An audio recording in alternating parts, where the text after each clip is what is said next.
tragedi gerbong maut itu terjadi di masa revolusi. Burhanuddin mengajak kawan-kawannya bergerilya di hutan. Dia itu pejuang. Dia yang urus semua. Atur strategi, siapin senjata, cari makanan. Naas, Burhanuddin dan 100 kawan-kawannya disergap Belanda. Disiksa, digiring ke stasiun Bondowoso, dimasukkan ke 3 gerbong barang yang tertutup rapat. Dalam waktu singkat, para tawanan sudah gedor-gedor pintu kereta minta minum.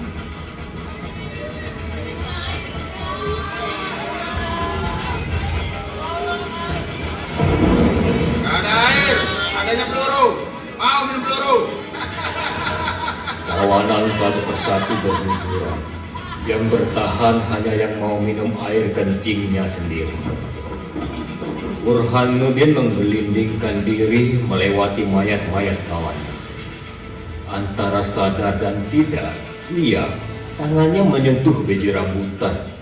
Ia buru memakannya dan berhasil membuatnya bertahan.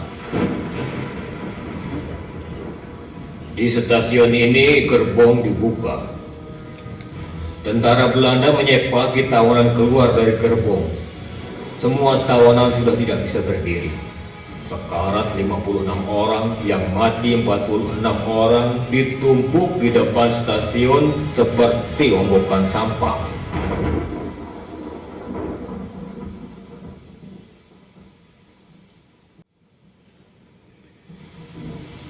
Tragedi biadab seperti itu ratusan tahun membelenggu Nusantara. Rasa sakit dan derita yang mereka tanggung adalah rahim dari mana bangsa ini dilahirkan, di mana kita sekarang bisa melakukan apa saja, termasuk berkhianat atas pengorbanan yang mereka berikan. Dasar negara kita, konstitusi kita, berpijak pada ketuhanan yang Maha Esa. Mereka tukar. Mereka jadikan liberal kapitalis. Dan kalau melihat apa yang kasat mata kita saksikan sekarang di negeri ini, bukan mustahil. Kita juga sedang didorong untuk dikomuniskan. Rakyat adalah tangan-tangan yang terangkat ke langit menggapai harapan. Tahu apa yang paling Ibu Umi risaukan sekarang ini? Kalian, generasi kalian. Di luar sana ada jutaan generasi muda sepantaran kalian sedang berpesta. Dipakaikan jaket, dikasih atribut, dipakaikan topi, dijadikan penggembira dan buser, memuja-muji calon presiden yang mereka bahkan belum kenal. Menghancurkan satu bangsa mudah, lumpuhkan generasi mudanya. Mereka dengan segala cara akan menanamkan di dalam diri kalian keraguan, rasa rendah diri, percaya berlebih, cepat puas. Jadi Umi minta tolong baca Undang-Undang Dasar 45 yang asli dengan hati dan pikiran jernih. Lalu baca juga yang sudah mereka rusak. Bandingkan sampai kalian betul-betul paham di mana letak dan tingkat kerusakannya supaya tidak terulang kembali. Setiap jengkal tanah di negeri yang diberkahi Allah ini milik kalian. Dijaga, dirawat, dihormati. Jangan lagi ada drama-drama investasi asing. Drama-drama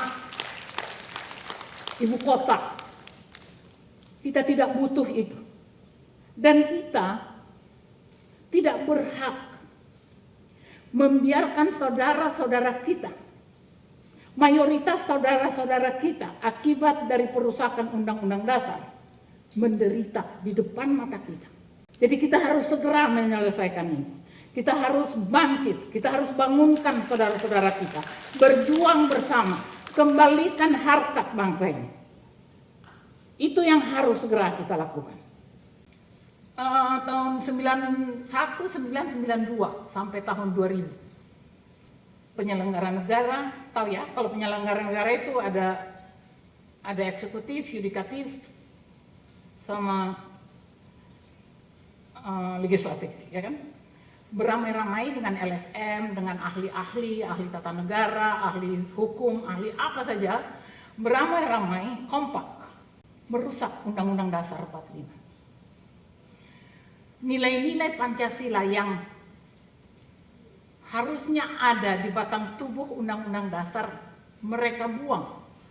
Mereka ganti dengan neoliberalisme, kapitalisme, individualisme, dan seterusnya. Perbuatan durhaka itu terjadi di Senayan, di Rumah Rakyat. Sampai hari ini, berarti itu kan 2002 ya, sampai hari ini, itu artinya sudah 20 sekian tahun, tidak satu orang pun dari yang merusak Undang-Undang Dasar itu yang punya nyali mengakui dan minta maaf pada rakyat. Tidak ada, tidak satu orang pun.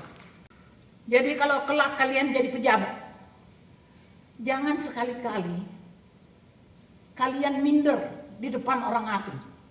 Karena yang merencanakan semua ini international regime. Ya, jangan minder di depan orang asing. Orang yang minder di depan orang asing itu adalah orang yang masih belum cerdas. Kita harus sadar betul, Barat dengan kita itu dua hal yang bertolak belakang. Barat itu lahir sebagai objek dominasi dan eksploitasi. Sementara kita lahir dari bersatunya bangsa-bangsa Nusantara, ya kan? Beda ya, dua hal yang berbeda.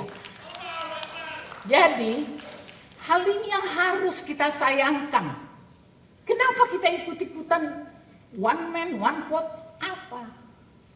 Itu bukan urusan kita. Itu yang bikin kita jual beli suara. Itu jual beli suara. Jadi aku minta dengan sangat, siapapun kita, dimanapun kita, marilah kita punya kesadaran bahwa ini bukan soal menang atau kalah. Kita tidak berperang dengan saudara-saudara kita. Saudara-saudara kita ada yang sedang lupa, diingatkan, ditegur. Kita tidak perlu perang sama dia. Tapi ini harus diperbaiki. Kita nggak bisa terus-menerus seperti ini. Kalau kita terus-menerus seperti ini, Allah itu akan marah sama kita karena kita tidak melakukan apa yang harus kita lakukan atas apa yang diberkahkan kepada kita.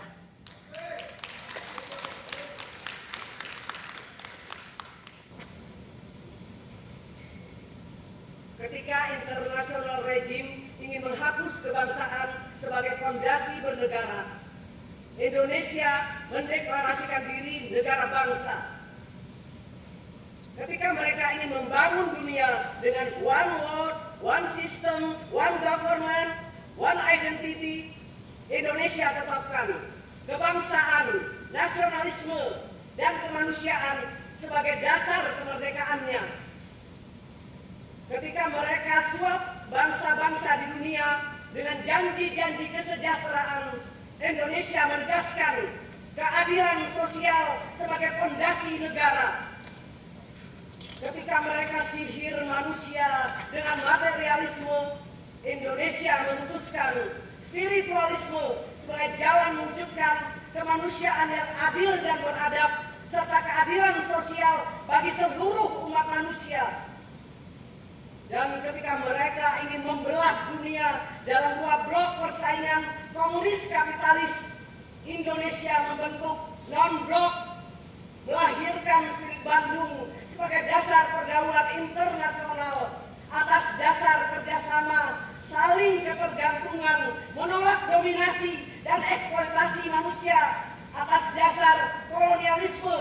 imperialisme. Apa yang disebut tadi, dia menyebut international regime. International regime itu adalah sebuah organisasi mafia konglomerat terkuat sedunia.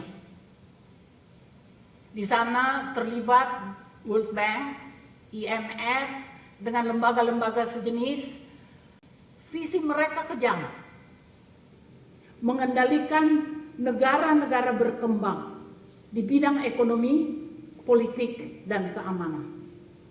International regime yang tadi dibaca itu adalah juga yang mengintervensi Indonesia. Sebenarnya kokohnya pendirian para pendiri bangsa kita membuat international regime tidak mudah, artinya tidak berkutik sepanjang Orde Lama.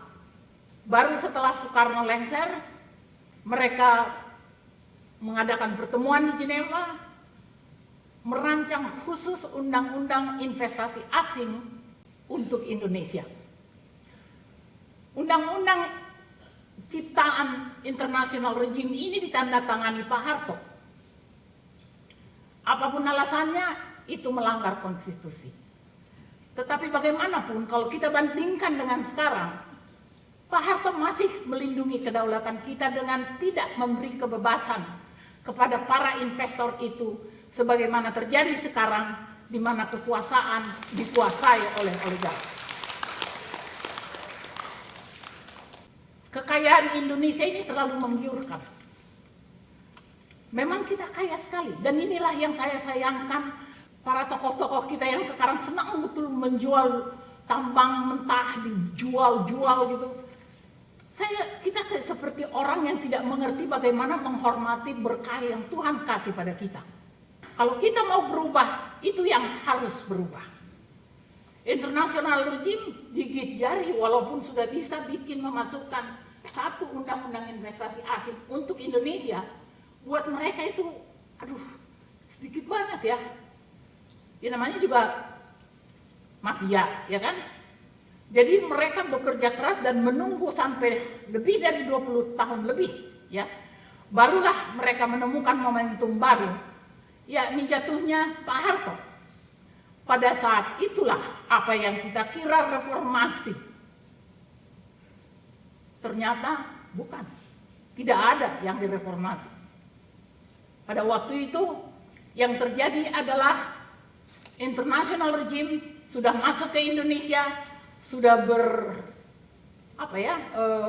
berasimilasi atau dengan agen-agen di Indonesia, dan mulai dari LSM, partai politik, akademisi, banyak itu terlibat. Jadi yang ingin saya katakan, international regime itu menuntut supaya amandemen. Jadi yang dikonsep dari international regime yang kemudian adalah mengamandemen Undang-Undang Dasar Republik Indonesia secara menyeluruh. Mereka memulainya dengan krisis moneter. Ingat ya, 97 ada krisis moneter di mana kita kekurangan uang. Saya ingat semua. Lalu berikutnya ada situasi politik ya, Gus Dur mengeluarkan dekret lalu dilengserkan, ya kan? Lalu di ruang lain ada perempuan cerdas yang sedang bergelut dengan bertarung memenangkan bagaimana supaya Indonesia yang berbudaya ini, Indonesia yang berketuhanan yang Maha Esa ini sepakat bersekongkol dengan mafia kapitalis. Perempuan cerdas itu kita kenal, tapi aku agak malas menyebut namanya. Maaf. Nah, apa yang dituntut adalah amandemen secara menyeluruh. Awalnya ABRI, dulu kan ada fraksi ABRI ya, ABRI dan PDIP sebagai partai terbesar waktu itu menolak awalnya. Tapi begitu Gus Dur lengser, Megawati diangkat menjadi penggantinya, Megawati pun berubah pikiran dan mendukung penuh amandemen secara menyeluruh. Bisa nggak sih kita bayangkan, kalau aku baca Undang-Undang Dasar 45 itu, aku seperti membaca sebuah kitab yang begitu berharga. Kecerdasan intelektual kelas langit. Dan ada orang tolol-tolol di sini merusak saja. Tidak ada pertimbangan, tidak ada dipikir, dikulik kayak di apa kayak enggak. Internasional regime itu jahat. Dia menekankan betul harus sesuai dengan keinginan mereka. Sebenarnya kita punya TAP MPR nomor 4 1983 tentang referendum. TAP ini melarang MPR mengamandemen Undang-Undang Dasar tanpa seizin rakyat. Sebenarnya ini kan kalau memang ada kemauan tidak berbuat dosa, kan ini bisa dibilang aja sama internasional regime, nanti rakyat kami marah. Tapi memang karena dasarnya sudah mau berkhianat atau durhaka, dilenyapkan. Yang melenyapkan siapa? Harmoko. Yang memerintahkan untuk dilenyapkan siapa? Wiranto. Jadi ini masih di era Pak Harto. Di era Pak Harto bahkan anak buahnya, kabinetnya sudah berkhianat. Saya sedih mengatakan ini karena kalau di dalam bayangan saya Indonesia ini dengan kelahirannya yang sedemikian rupa harusnya menjadi orang-orang yang baik. Orang-orang yang taat, orang-orang yang berbaur dengan baik, menghormati satu sama lain. Tidak merasa dirinya paling berkuasa. Tapi itulah yang terjadi.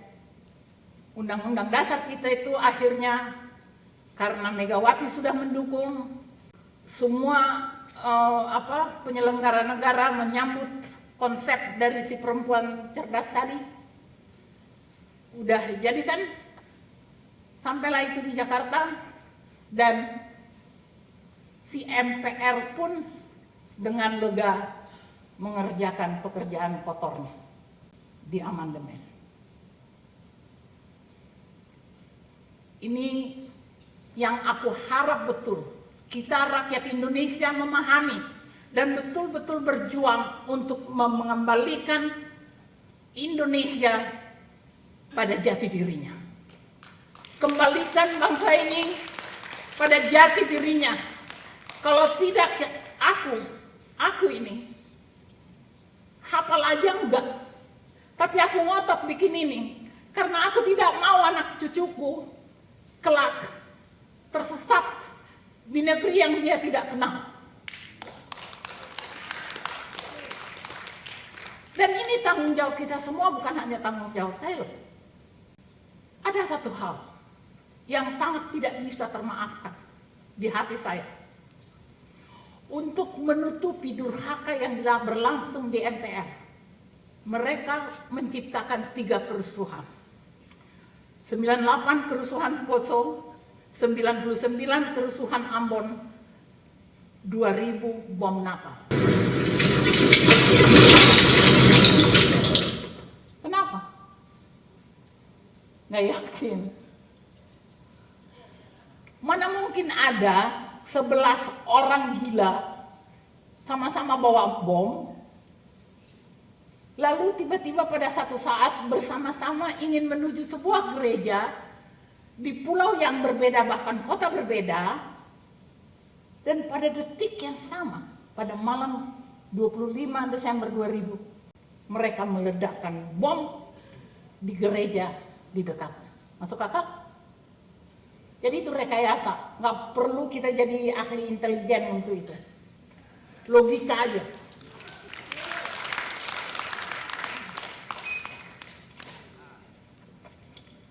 Aku mau ke situ pidato, boleh? Boleh.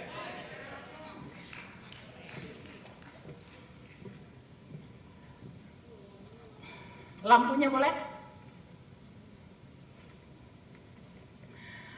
Barat berhasil menyulap bangsa ini jadi liberal kapitalis karena suap. Ini akan terus saya ulang, karena suap. Cina tidak perlu repot-repot, nyaris berhasil. 10 juta tentara merah Cina sudah berada di Indonesia sekarang. Juga karena suap. Yang perlu saya ingatkan dan perlu kita satu sama lain terus mengingatkan, kita mengaku negara beragama, tapi berhadapan dengan setan barat, dengan iblis Cina, iman kita malah kedodoran. Maksudnya apa ini? Kita yang harus jaga barang kita. Kita nggak bisa marah-marah sama orang. Harus semua orang merasa bertanggung jawab untuk menyelamatkan bangsa ini. Jangan ada satu orang yang merasa dirinya paling berhak. Jangan ada satu orang yang merasa dirinya bisa melucuti semua. Tidak. Negeri ini milikmu, milikmu, milikmu, milikmu, milikku. Bagian terpenting dari Undang-Undang Dasar 45 adalah rakyat. Para pendiri bangsa ini mengartikulasikan rasa bersama rakyat itu sedemikian rupa sampai kita dapat merasakan betul makna mulia dari demokrasi.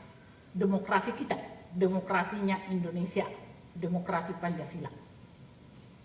Bahwa berdemokrasi adalah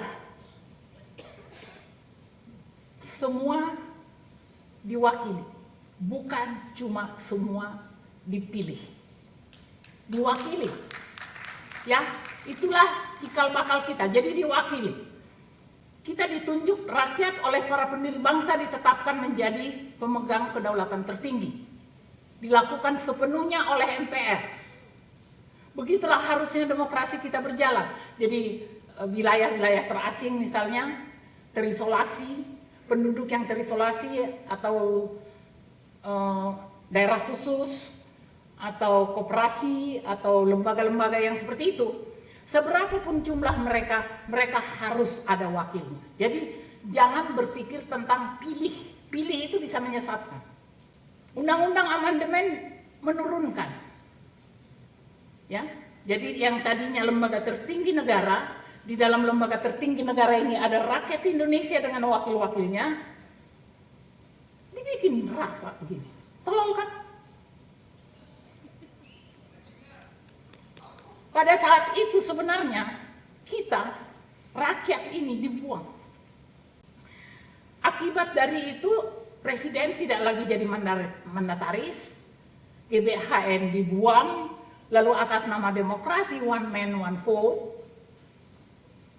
dipilih langsung oleh rakyat. Presiden dipilih langsung oleh rakyat. One man, one vote itu bukan demokrasi kita. Itu demokrasi barat. Kedaulatan rakyat di barat berpijak pada kebebasan individu. Sementara kedaulatan rakyat kita di Indonesia berpijak pada kebersamaan. Beda ya? 95% dari Undang-Undang Dasar 45 yang asli diacak-acak pada saat di amandemen. Amandemen itu 4 tahap ya, 4 tahun. Mereka menciptakan undang-undang politik yang menurut saya paling merusak kita itu undang-undang politik yang dibuat dengan high cost, mahal, transaksional, materialistik. Itulah yang menciptakan korupsi di mana-mana dan nepotisme meluas. Jadi jangan salahkan orang lain, sistem itu yang menciptakan korupsi itu, memberi peluang pada setiap orang bisa korupsi karena peluangnya ada.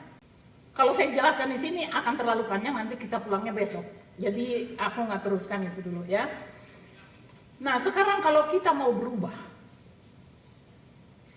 mulailah dengan mengubur semua aturan aturan yang memasung hak-hak nelayan dan petani. Itu dulu. Ya, kita ambil dari bawah. Kalau sekarang kan dari atas terus menjulang, itulah kemajuan. Sementara rakyat di bawah nggak ngapa-ngapain, nungguin pinjol. Loh, itu kenyataan kita sekarang. Jadi, mari kita mulai hidup ini. Kalau kita betul-betul ingin berubah, mulailah kita berpikir tentang diri kita dan hubungan kita dengan alam. Dengan alam yang Tuhan kasih pada kita. Alam kita itu adalah alam rumput. Apa yang tidak tumbuh di Indonesia? Kenapa kita tidak fokus pada climate change misalnya? Mahal itu, bisa kaya kita sebenarnya kalau kita mau fokus. Pariwisata, herbal itu yang terbaik di dunia ada di Indonesia. India beli di Indonesia, Cina beli di Indonesia. Tapi kita karena selalu tergoda pada asing, bahan-bahan kimia pun pokoknya yang asing, obat-obat asing, kita melihat herbal dengan sebelah mata. Jangankan rumah sakit, laboratorium herbal itu menurut penelitian saya belum ada. Jadi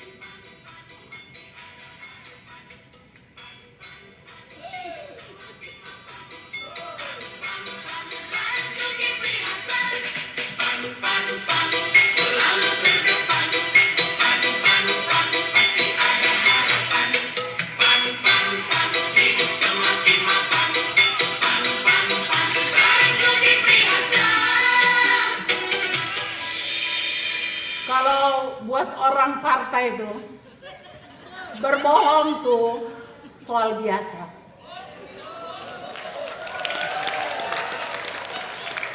Itu tadi ngomong apa? Bantu rakyat.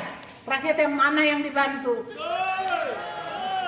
Mereka digaji oleh rakyat sedemikian rupa supaya mereka bisa fokus mensejahterakan rakyat. Tapi apa yang dilakukan oleh partai-partai, mereka berunding dengan oligarki, membuat undang-undang yang menyengsarakan rakyat. Itu pasti. Jadi tanam itu di hati kalian supaya kalian dilawan. Ini harus dilawan.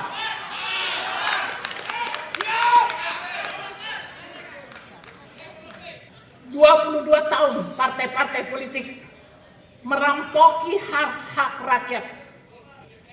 Intelektual, budayawan, akademisi diam. Itu loh kondisi kita juga. Diam. Bahkan sebagian mendukung penguasa menjadi kaki tangan. Ikut membungkam mulutnya mahasiswa. Itu juga persoalan. Jadi politik ini bagaimana caranya ya? Kalau nggak ada partai politik, kenapa nggak sih? Nggak kan?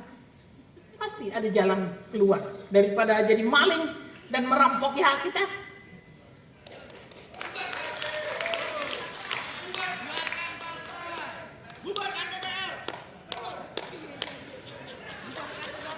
Di dalam undang-undang ekonomi versi Undang-Undang Dasar 45 yang asli, ya, ada terkandung doktrin, ada 2 doktrin di dalam undang-undang itu, yaitu doktrin kebangsaan dan doktrin kerakyatan. Ya, jadi itu resep utamanya. Kalau buat aku ini bukan orang ekonomi, tetapi buat aku itu kebijakan raksasa dalam pemikiran ekonomi. Tetapi begitu di amandemen, masuklah pasal 33 ayat 4 yang mengatakan demokrasi. Kekuatan itu hilang. Karena tiba-tiba apa yang kita miliki ini jadi milik Amerika, jadi milik siapa aja datang bisa merampoki di sini. Kemarin minggu lalu sidang tahunan MPR katanya lagi mau memperbaiki, menyempurnakan amandemen. Mau dibikin kayak apa lagi? Mau dibikin lebih durhaka lagi maksudnya? Hah? Ya artinya memang Indonesia ini harus dibersihkan. Tapi kita tidak akan membersihkan kotoran dengan tangan yang mengotorinya, ya kan? Ya, jadi udahlah, udah selesai, cukup itu. Belum setahun Undang-Undang Dasar Durhaka itu diberlakukan, ratusan kasus-kasus agraria, barangkali kita semua kita tahu itu, tapi ratusan kasus-kasus agraria merebak belum 1 tahun setelah diberlakukan, merebak. Dan karena LSM sudah mitra penguasa atau negara, LSM hanya mempersoalkan hak ajasi, tapi tidak mempersoalkan Undang-Undang Dasar sebagai sumber masalah. Selalu di permukaan, main di permukaan. Threshold. Ngapain ngomongin threshold? Nggak ada kedaulatan di threshold tuh. Threshold itu untuk mengejar kekuasaan. Oligarki konglomerat itu. Sebenarnya saya sedih sekali ya mendengar propaganda oligarki dan konglomerat itu. Cuman kita hanya bisa sedih, nggak tahu bagaimana ngelawannya. Karena mereka punya semua. Media mereka yang punya, semuanya mereka yang punya. Jadi kita ngapain? Mereka mengatakan di dalam propaganda mereka seolah-olah yang menyangga kehidupan kita berbangsa itu adalah oligarki. Itu omong kosong. Rakyat Indonesia itu mandiri, marhaen, dengan lahan sepetak, jendela dijadikan kios gitu ya kan, dagang kaki 5, dagang online skala kecil, rakyat bisa saling menolong. Justru yang menyanggah hidup oligarki itu adalah kita. Rumah dipajakin, iuran dipajakin, tanah dipajakin, dan setelah semua pajak itu terkumpul di APBN, pemerintah tidak memberikan hak membelanjakan kepada rakyat, tapi pada oligarki. Ya, pada oligarki. Makanya semua proyek mereka yang pegang, rakyat gigit jari. Ya nungguin pinjol kan. Oligarki konglomerat itu merusak sumber daya alam kita. Tambang dikeruk sesuka hati, lalu minggat bawa kabur uang, disimpan di Panama dan Papers itu loh kan, Panama Papers dengan atas nama pejabat peliharaan mereka. Oligarki konglomerat itu anti kebangsaan Indonesia. Mereka parasit dan jahat. Sepanjang hari mereka merampas sumber daya ekonomi rakyat, merusak kemampuan produksi dan produktivitas rakyat. Itu fakta. Itu hasil penelitian.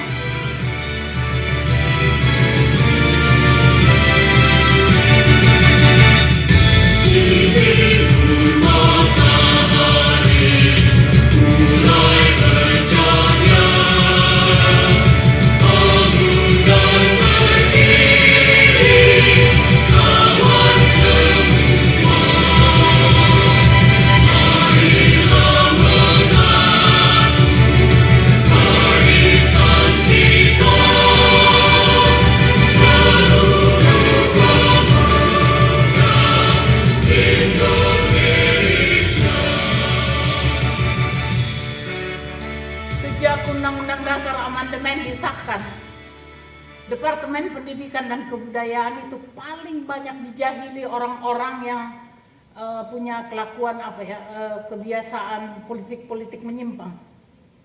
Sejarah lah ditukar-tukar, ya. Ada tokoh-tokoh ulama hilang, lalu ada tokoh komunis masuk. Dan itu betul. Sebab itu saya cek langsung ke sana. Saya paling prihatin lihat Departemen Pendidikan dan Kebudayaan. Misalnya, baru-baru ini Direktorat Pendidikan membuang ilmu bumi, Pancasila, dan sejarah dari kurikulum. Ilmu bumi. Terus bagaimana anak yang lahir di Ternate tahu bahwa saudaranya ada di Aceh, ada di Sumatera, ada di Riau, ada di mana-mana, kalau dia nggak pernah belajar ilmu bumi? Itu menteri Bercanda atau kurang ajar?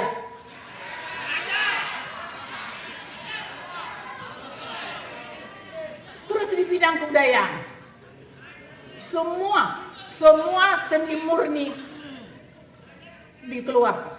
Sekarang seni murni tidak ada di Departemen Kebudayaan, Direktorat Kebudayaannya Departemen Kebudayaan. Tidak ada. Karena dibuang. Seni murni dibuang kecuali film dan media baru. Genit kan? Genit. Maksudnya apa coba? Jadi sastra, drama itu nggak ada. Tentang ujian nasional.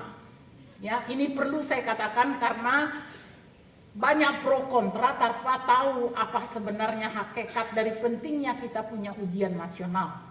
Pemerintah mengupayakan penyelenggaraan satu sistem pendidikan. Itu perintah konstitusi. Jadi seluruh pamong pendidikan harus tunduk. Kenapa? Karena kita ini bineka. Kebinekaan kita itulah yang membuat kita mutlak memiliki satu sistem pendidikan. Untuk apa? Supaya kita bisa memantau atau kita bisa memastikan bahwa transformasi ya maksudnya ya. Jadi transformasi dari kebinekaan ke ketunggal-ikaan itu betul-betul menjadi tanggung jawab dari pendidikan. Jangan nanti kita ngomong kita ada 520 suku dan kita mengatakan kita bineka, tapi kita tidak tahu kebinekaan kita itu seperti apa sebenarnya. Dan juga sebenarnya kalau kita mau jujur, dulu ujian nasional itu sebenarnya diprotes tidak hanya karena apa-apa, karena memang masih banyak bocor, masih ada yang curang, masih ada jawaban beredar. Jadi kalau menurut saya sih, hal lain, ini kalau buat saya pendidikan ini sangat penting. Karena kita mau kemana kalau tanpa pendidikan yang baik? Mau kemana kita bawa anak-anak kita kalau pendidikan kita tidak betul? Jadi jangan ujian nasional itu dimusuhi tanpa dasar.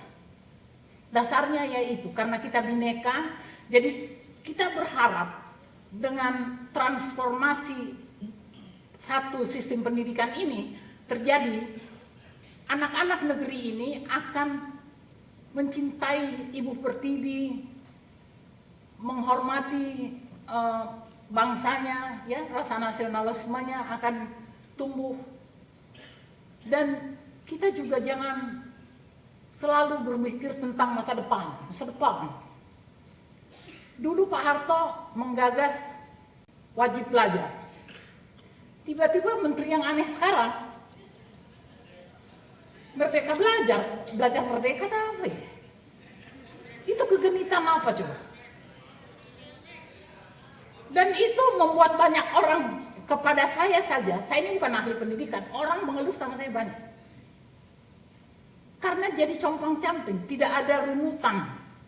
Saya tidak paham itu. Tapi kalau saya mau mengoreksi, ini juga akibat dari Undang-Undang Dasar kita juga. Karena sekarang ini kalau pilih menteri, ya pilih yang bayar, yang ngasih, yang mendukung lo jadi presiden. Ya kan? Nggak penting dia piawai apa enggak, ngerti pendidikan apa enggak. Yang penting dia nyumbang. Aku nggak nyumbang. Kepada semua lembaga negara, lembaga pendidikan, lembaga apapun di Republik ini, aku ingin mengingatkan satu hal. Hargai sejarah, hormati sejarah. Jangan mentang-mentang hari lahirnya Pancasila bukan 1 Juni tetapi 18 Agustus 1945. Jadi kalau kalian melihat ada catatan itu di mana-mana, tolong, itu salah. Salah besar.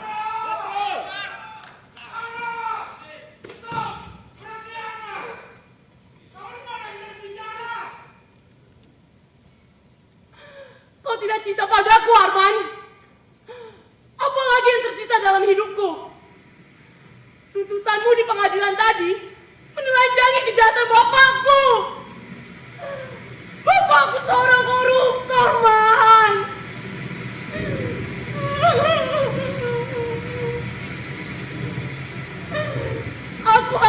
bakalan menanggung harapnya. Aku bakalan hak pendidikan anak-anak miskin, menghisap keringat buruh, dan bahkan darah petani.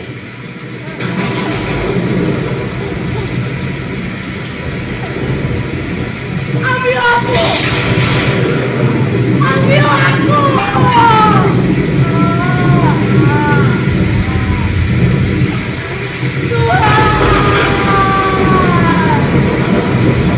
Cabut nyawaku, Tuhan!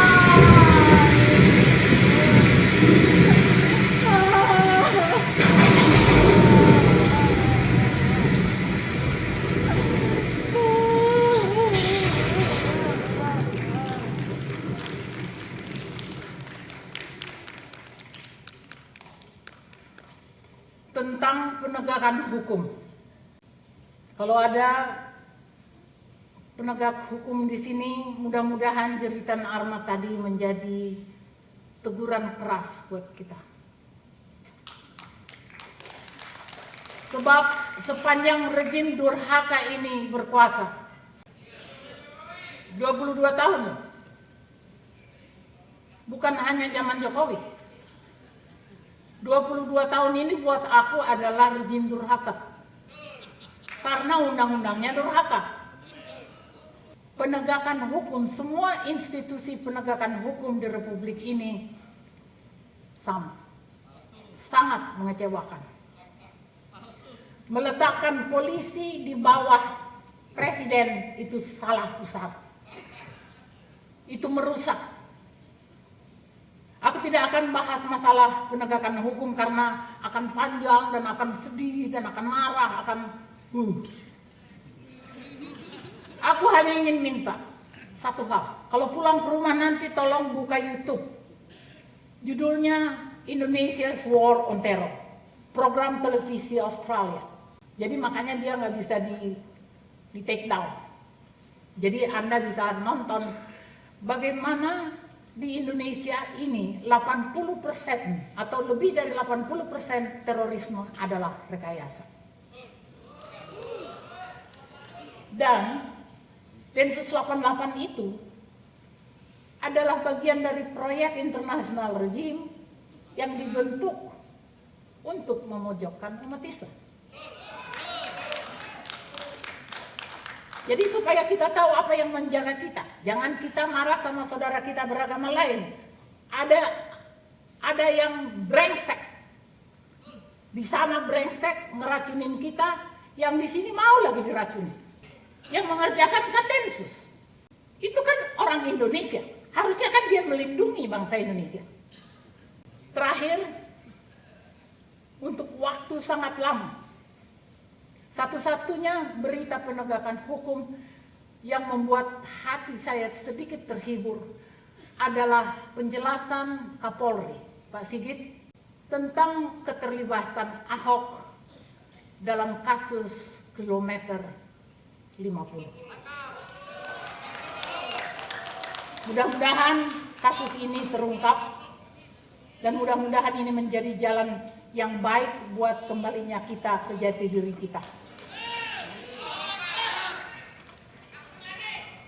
Nah, para penyelenggara negara, sulit buat saya mengatakan bagaimana ya, penyelenggara negara itu sekarang sudah seperti monster pemangsa anak sendiri.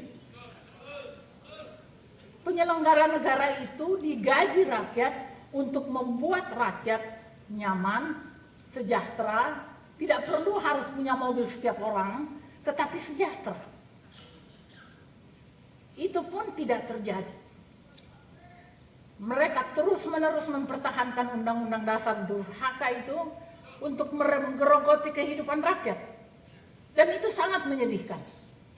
Dan buat aku tidak tahu apakah mereka mengerti Arma seperti Arma tadi, Arma-Arma yang lain itu adalah korban dari kedurhakaan mereka. Dominasi asing atas negeri tercinta. Tambang emas migas terkuras, ludas. Minerba hilang. Konsesi dikasih suka-suka. Pada Cina, untuk Cina, atas nama Cina. Betul kan? Itukah durhaka yang ingin terus kalian pertahankan? Negara dengan ekonomi gali lubang, tutup lubang. Negeri kaya laut, impor garam. Negeri kaya padi, impor beras. Janji kesejahteraan dibayar dengan hutang. 7.000 triliun itu bukan catatan atau tulisan di kertas yang bisa disetip. Itu uang yang akan menjadi beban dari rakyat Indonesia yang sudah sekian lama dimiskinkan. Kalian merusak bangsa ini habis-habisan. Kalian jadikan negara koruptor, negara oligarki konglomerat. Jabatan kalian lelang, hukum kalian perdagangkan, demokrasi musyawarah mufakat kalian tukar dengan demokrasi jual beli suara rakyat. Hilang dimakan setan. Kalian bilang kesehatan utama, maka rakyat harus sehat. Aku mau tanya sekarang, BPJS itu jaminan kesehatan atau asuransi? Jawab yang benar. Asuransi. Ya, asuransi.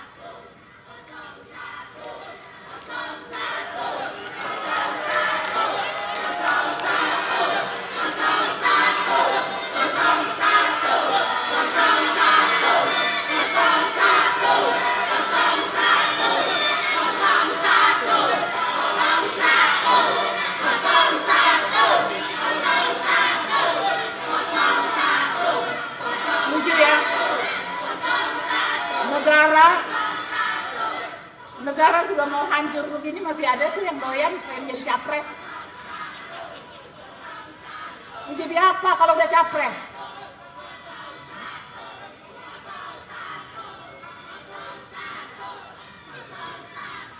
Ini capres ini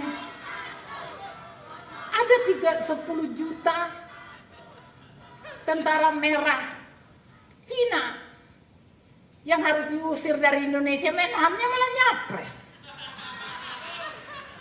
Salah nggak sih? Aku yang salah atau dia yang salah? Terus ini nih,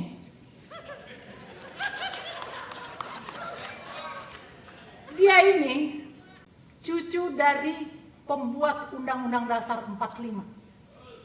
Entah kenapa dia getek banget pengen jadi presiden di sistem yang liberal. Bukannya dia marah orang melecehkan karya kakeknya, malah dia ikut meriang. Coba. Ini bahaya. Jadi saya minta apa yang saya berdiri di sini mengatakan kebenaran.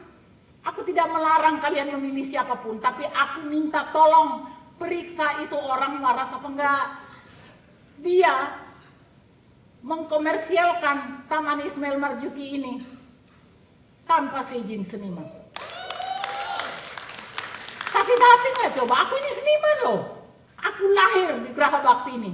Dan tahu berapa harganya Geraha Bakti ini disewakan ke seniman? 220 juta per sekian jam. Hebat kan? Terus dia janji, katanya reklamasi demi nelayan akan disegel. Dia diam-diam bikin IMB, IMB ya namanya. Iyalah. Dan sekarang semua pulau-pulau reklamasi itu sudah dibangun, udah. Pokoknya udah kayak kotak. Saya hanya ingin mengingatkan pada rakyat Indonesia, pilih yang kau yakin betul 100% bahwa orang itu amanah. Kalau tidak amanah, stop. Jangan kita terus-menerus merusak diri kita dengan kebodohan-kebodohan liberalisme ini. Pemilu seperti ini harus dihentikan. Ini bukan pemilu kita.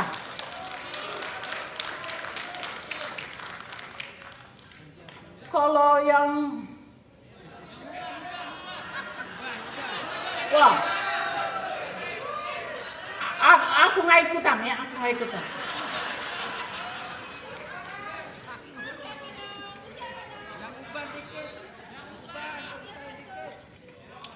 Buka YouTube.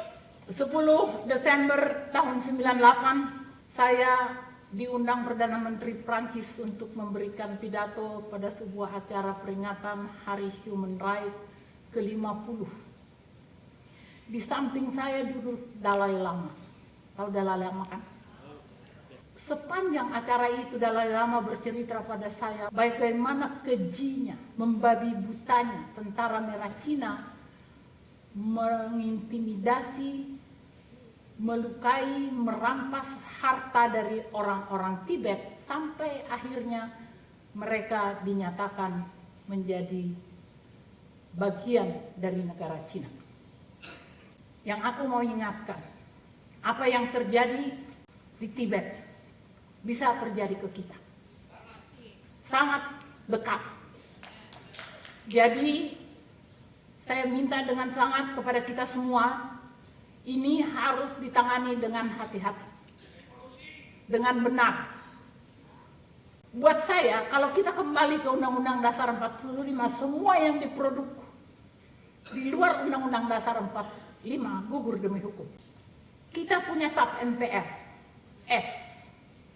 Ya, harusnya kan mereka sebagai orang-orang yang duduk di Dewan tahu dong bahwa kita punya TAP MPRS tentang pembubaran PKI, tentang larangan membahas atau mengembangkan pemikiran-pemikiran komunisme, Leninisme, dan Marxisme, ya kan? Dan itu berlaku sepanjang zaman, tapi lihat, itu yang terjadi.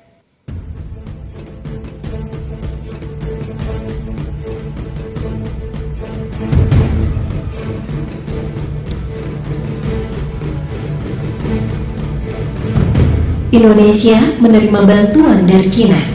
Sebagaimana disampaikan Wakil Perdana Menteri Cina Li Yangdong Rabu 27 Mei 2015 di Auditorium FISIP UI.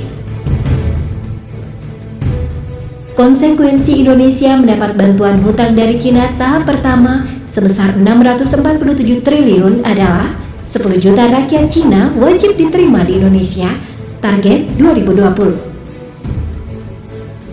Dubes Cina menyampaikan, per tahun rakyat Cina masuk ke Indonesia itu 2 juta, 2020 genap 10 juta. Mereka di permukaan mengaku buruh, tapi mayoritas adalah tentara merah. Pemerintah bahkan menyiapkan 19 bandara menyambut 10 juta rakyat Cina daratan itu dan mengubah kiblat ke Cina. Seperti terungkap di nota diplomatik kode referensi Beijing 1448. Cina akan bikin akselerasi percepatan membuat Indonesia negara sekuler.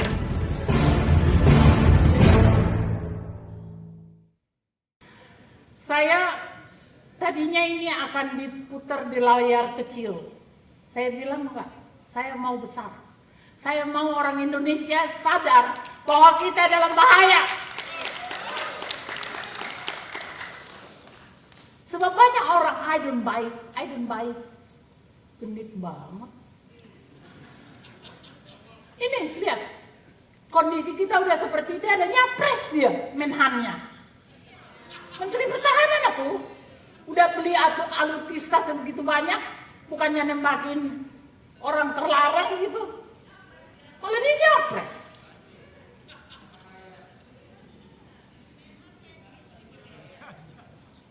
Ini persoalan kita. Ini persoalan kita hari ini, dan kalau tidak segera kembali ke Undang-Undang Dasar 45, kita akan habis.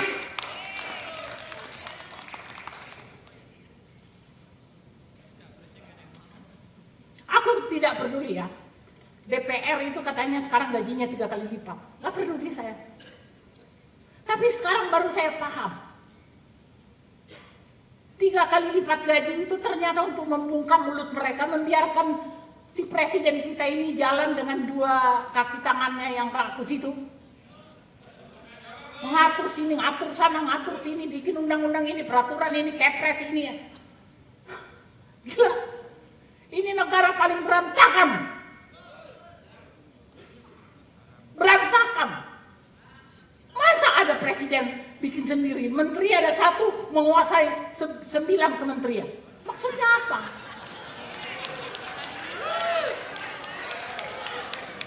Ya, Iyalah, kalau kita diamkan ini, yang salah juga kita, ya kan? Negara ini punya kita, bukan punya mereka. Mereka itu cuma maling.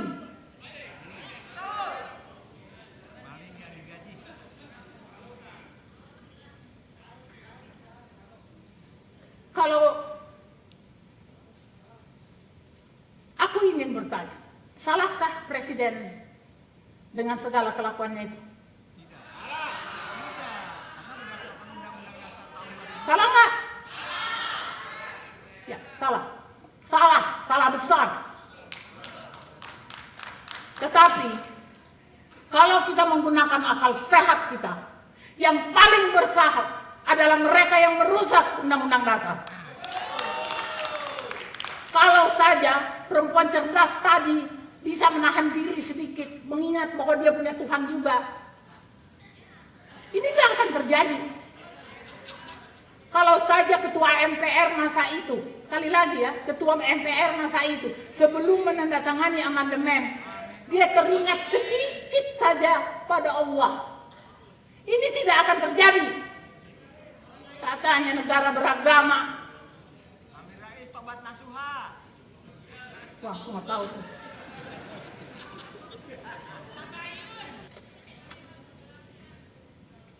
Bangsa ini memang harus dibersihkan, tapi tidak dengan tangan yang mengotorinya. Ketika kalian, ya, yang saya ini bicara ini yang merusak itu. Ketika kalian melenyapkan TAP MPR nomor 4 1983 tentang referendum agar kalian dapat mengacak-acak Undang Dasar 45, tanpa kalian sadari, kalian mengkudeta konstitusi dan memakar rakyat Indonesia. Rakyat Indonesia itu adalah pemegang kedaulatan tertinggi. Mau dimakar, mau diapain, dimiskinkan, tetap aja pemegang kedaulatan tertinggi. Ya ingat ini. Karena tanpa rakyat tidak ada negara. Jadi aku bersama teman-teman seperjuangan sudah mempersiapkan pemerintahan transisi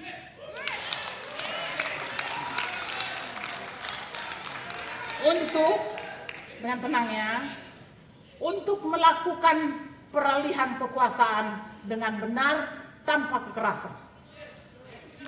Ya, sebab ini harus dilakukan. Kalau tidak kita lakukan, kita salah. Tuhan marah sama kita. Allah itu meminta kita menghentikan kemudaratan. Hentikan. Jangan malas-malas. Jangan bilang, ah nggak enak nanti kita berdarah-darah. Memang berdarah. Aku tidak percaya keadilan itu ada. Jadi aku akan memimpin pemerintahan transisi.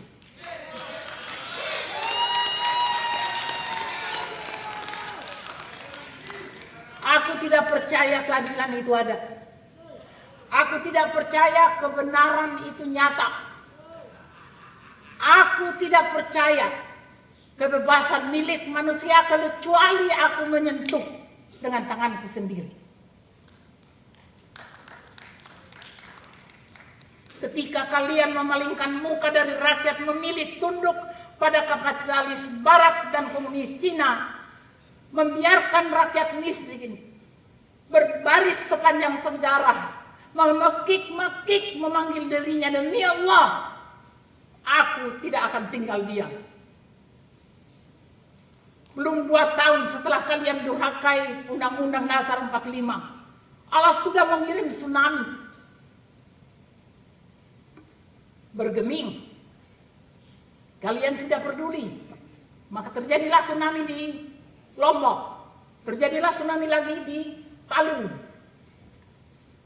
Kita ini seperti orang yang tidak tahu bahwa kita ini nggak ada di sini kalau bukan karena Allah. Kita nggak mungkin ada di sini, ya kan? Aku tahu banyak orang tidak suka sama aku karena aku cerewet.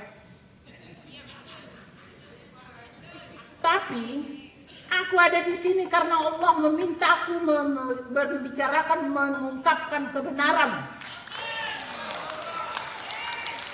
Harus setiap mulut itu mengungkapkan kebenaran, menghentikan kemudaratan yang terus-menerus diproduksi. Hentikan. Aku tidak takut. Mau ada yang nembak aku dari situ, silakan. Aku tidak takut. Bagiku, tragedi paling menakutkan dalam hidup bukan kematian, tapi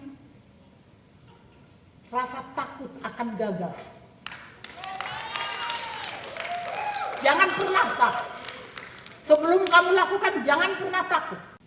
Dengan sikap itu, aku akan mengirim surat ke semua lembaga-lembaga puncak dunia, ke semua gerombolan mafia kapitalis, mengatakan, mengingatkan bahwa mulai saat ini, kan aku tadi bilang harus, mulai saat ini, bangsa ini tidak lagi diperjualbelikan. Tidak dengan kapitalis barat, tidak juga dengan komunis Cina. Mulai hari ini, bangsa ini akan menentukan nasib dan keinginannya, membuktikan pada dunia bahwa hidup bukan cuma kehendak untuk berkuasa, tetapi hak memperoleh keadilan dan persamaan. Sekarang aku meminta kalian menjadi bagian dari revolusi yang sudah kusiapkan. Sebuah revolusi tanpa darah. Revolusi yang akan menantangmu berbicara pada hati nuranimu. Mendengar dengan sungguh-sungguh suara hatimu. Hingga semua keangkuhan, kebobrokan, kerakusan tersingkap dari batinmu. Sebab kalau tidak, aku akan membangunkan rakyat. Aku akan menggerakkan mereka memenuhi jalan-jalan raya di seluruh negeri,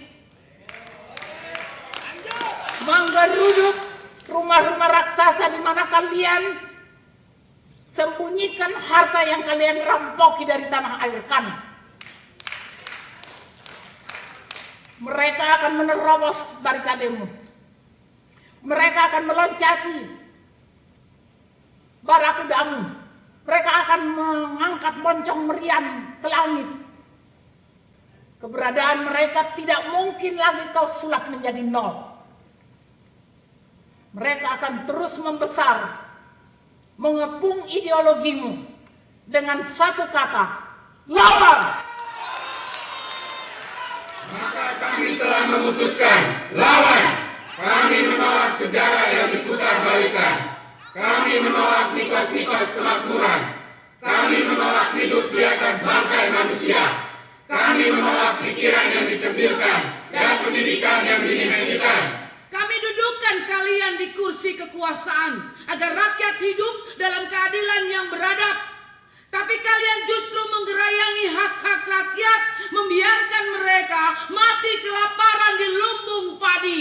Maka kami telah memutuskan, lawan. Kami menolak preman-preman berdasi menipu hasil panen kami. Kami menolak pabrik-pabrik meracuni sungai atas nama efisiensi. Kami menolak hutan kami diterabas atas nama pertumbuhan ekonomi. Kami menolak politik dusta dan disuruh menjadi gila. Kami dudukkan kalian di kursi kekuasaan, mewajibkan kalian menghormati kedaulatan rakyat. Kalian justru merampas kedaulatan kami, mengintimidasi kami dengan pembantaian dan rekayasa teror. Maka kami telah memutuskan, lawan. Kami menolak kebebasan kami dijadikan komoditi. Kami menolak agama kami direkayasa oleh teroris. Kami menolak gereja kami disegel preman-preman. Mulai detik ini, di negeri ini, kami menolak aparat kalian menembaki rakyat apapun alasannya. Hijrahku tidak akan menggadaikan kemahakuasaan-Mu, ya Allah. Aku tak akan jajakan agamamu di etalase politik untuk berebut kuasa. Hijrahku memerdekakan manusia. Berjihad wujudkan kemanusiaan yang adil dan beradab. Hijrahku merawat nurani dan kata demi kata untuk persatuan bangsaku. Hijrahku memastikan kerakyatan menggapai marwahnya dalam hikmah, kebijaksanaan, permusyawaratan, perwakilan. Hijrahku mengawal martabat Ibu Pertiwi dan keadilan sosial bagi seluruh umat manusia. Rabbana atina fid dunya hasanah wa fil akhirati hasanah wa qina adzabannar.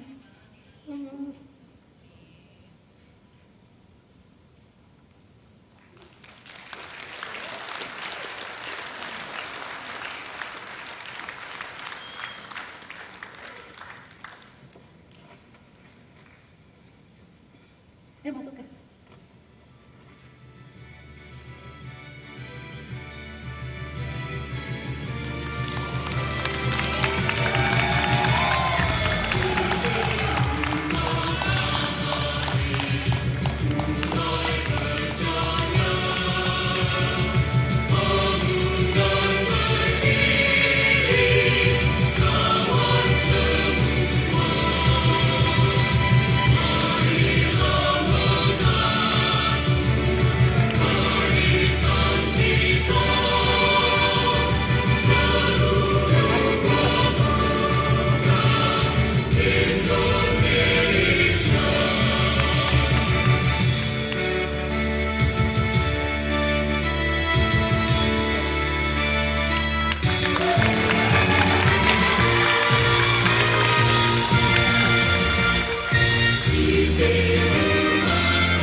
Saya masih akan bicara kepada seluruh penonton di seluruh Indonesia.